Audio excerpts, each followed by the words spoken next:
So I'm coming back tonight with some more spiritual therapy. I'm still in Leviticus. I'm actually almost done with it, really, but I left off on chapter 16, and it is still God speaking to or speaking through Moses to the children of Israel in the wilderness before, after they left Egypt, while they're making their way to the land that He had promised them, which was the land of Canaan. So God is, getting the children of Israel ready for when they come into that land. And He is trying to teach them things while they're in this wilderness for 40 years. And so I just want to say real quick that He will take the children of Israel through wilderness for 40 years. So if you have woken up to being a true child of Israel, like myself, then you will know that you will have to go through the period of suffering. And followers of Jesus have to go through that anyway. But the children of Israel have to go through 40 years worth because of how it went in the Bible. I didn't make the rules, God did, so this is how we got to live it. So for me, my 40 years is up January 5th, 2025. So I expect to have big things popping after I get done with my 40 years of wilderness because, baby, this has been a long, hard road. But I won't complain. I've been sitting here because I started to make a video, complaining. But I'm not going to do it. I'm not going to complain because I know this is my wilderness point, and children of Israel had to go through it for 40 years till they got to their promised land. So there's nothing you can do, you know. Um, Complaining ain't gonna get you to your promised land faster. So why even bother? It's gonna hinder you. That's the whole reason why they had to be in the wilderness for 40 years. It was a 3-day trip, but since they complained and they didn't believe and wasn't obedient, they had to end up spending 40 years. So now we all know children of Israel today have to go through their 40 years of wilderness. You have to be taught certain things. You have to get rid of the doubt, the fear, the complaining, all of it. So I ain't even going to start with it. I'm going to just ride mine out to January 5th. You feel me? To January 5th next year. And I'm going to be on again. So I ain't worried about it. This is temporary. The wilderness is temporary. So, but yeah, so God was still teaching, preaching, and healing the children of Israel through while they were in the wilderness through Moses and Aaron, because Aaron and the tribe of the Levites were the priests, so he used the priests a lot since they had created the tabernacle, the sanctuary, the church, basically there in the wilderness. And Aaron and his sons or his nephews were the priests, so things had to go through them. So God would speak to Moses, Moses would speak to Aaron, and Aaron would do certain things for the children of Israel, or Aaron will speak to the children of Israel, or Moses just spoke to the children of Israel. So we're on chapter 16 of Leviticus, where it is making yearly atonement. So the priest, so God had spoke to Moses to speak to Aaron because Aaron would be making yearly atonements for the children of Israel. Okay, so it says that he would be giving offerings to the Lord because of the uncleanness of the children of Israel and because of their sins. So he was not only making atonement, for himself, because he was still including the children of Israel, but for also his household and the congregation of Israel. And God was saying that this should be a yearly atonement where the priest makes atonement, which is offering up sacrifices like those burnt sacrifices, sin sacrifices, using animals and things like that to cleanse the people of their sins before the Lord. And this was for the children of Israel for their sins once a year. So that's what chapter 16 spoke about. Chapter 17 went on to talk about how the Lord spoke to Moses to speak to Aaron and unto all of the children of Israel, commanding them not to eat the blood of the animals that they would sacrifice, and not to sacrifice animals to anyone but the Lord, not to sacrifice them in any place but the tabernacle of the congregation. Otherwise, they would be cut off if they did. And this chapter tells you why eating blood is forbidden. I'm pretty sure we could, kind of see why, but it goes into detail about them back in the day eating blood or eating bloody meat and how it is forbidden. So that is 17. Now, number 8 or chapter 18 gets into, because it has about 30 verses, and yes, I'm going to read it because it gets into the laws, the forbidden decrees, or the forbidden statute that God doesn't want us to do, okay? I think it's important because, you know, we need to know what God has really said back then, and how he's saying these same things today on how forbidden things are that we should not be doing.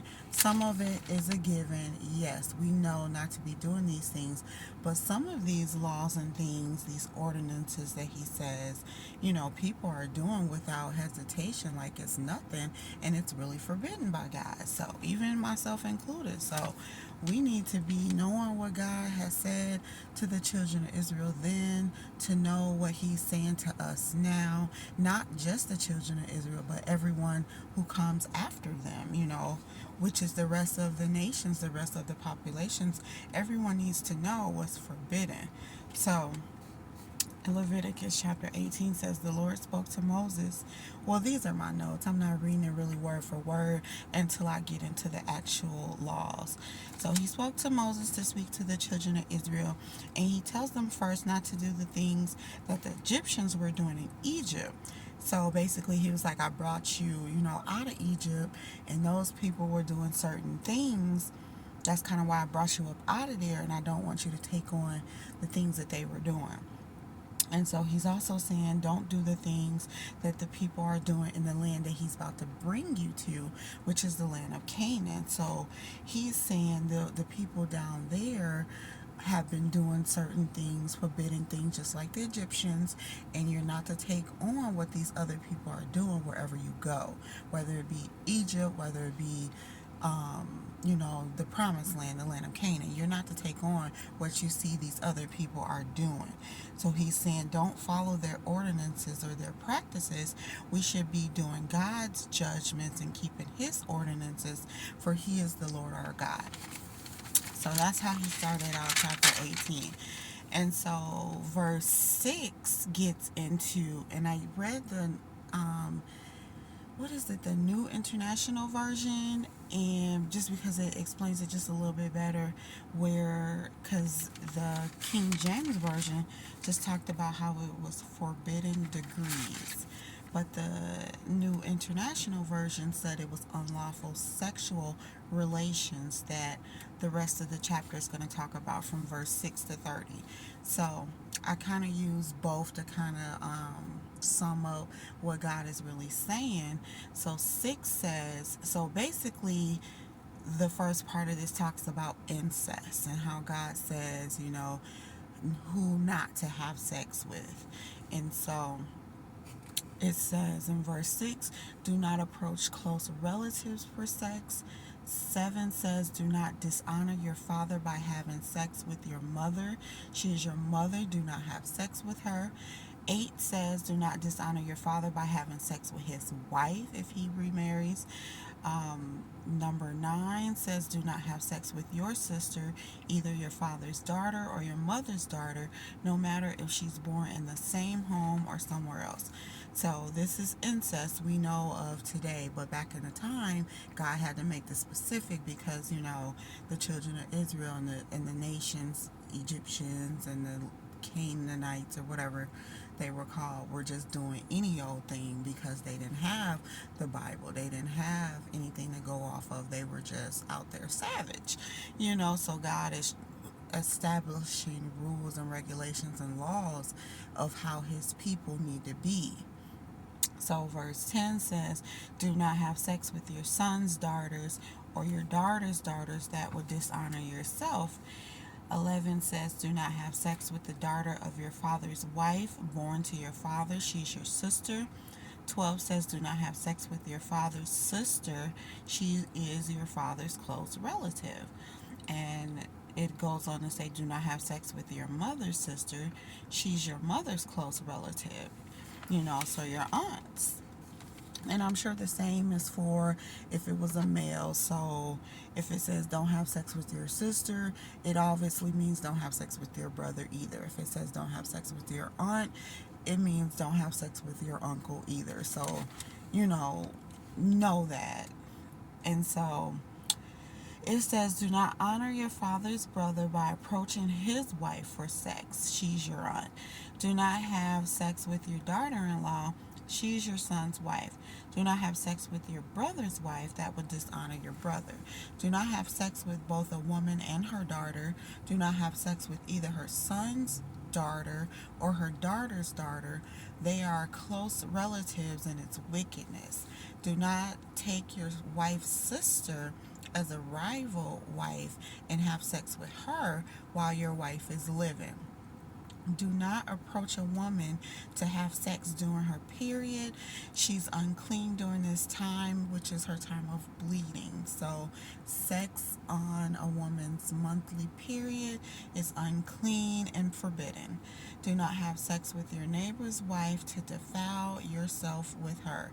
Do not let any of your children be sacrificed to Moloch, nor profane the name of God. So, I was doing just a little bit of research because I figured that Moloch was some type of, evil person, or not even person, evil spirit or evil false god that they conjured up, which was true. So Moloch or whatever, basically don't sacrifice your kids to the devil. That is verse 21, and it is forbidden, or profane the name of God. And so do not have sex with a man as one does with a woman. So men to men, no sex, like no gay sex, homosexual sex. It is an abomination. Do not have sex with animals to defile yourself, nor shall a woman present herself to an animal for sex. It is confusion, it said.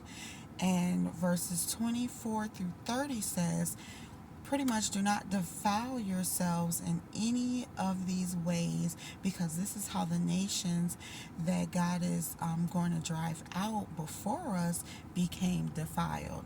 So even the land is defiled, so he punished it for its sin. We must keep God's laws and decrees.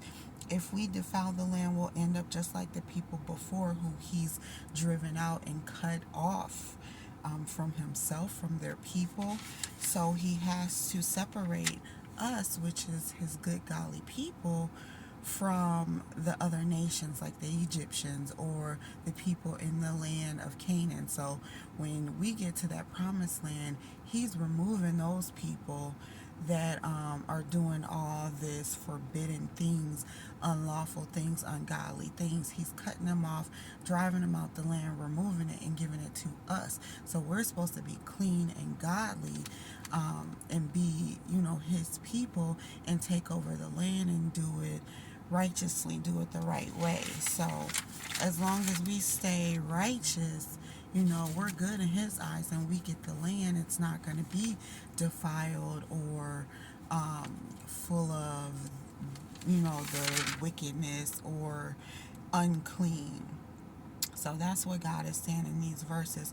Don't do all the things that you see being done in the land, because he's getting ready to remove all those people because they're doing the wicked stuff, and he's gonna put us in this land to do the godly things. So that's what I got from chapter 18, or 16 through 18.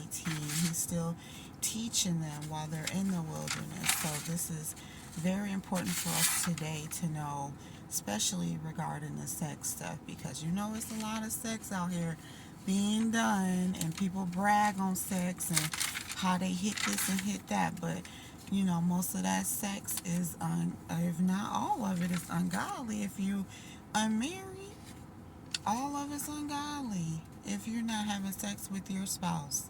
So, bragging for what? And then the incest stuff, that is very much forbidden.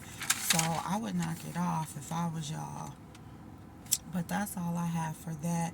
I'm about to come back and do chapters 19 through 20.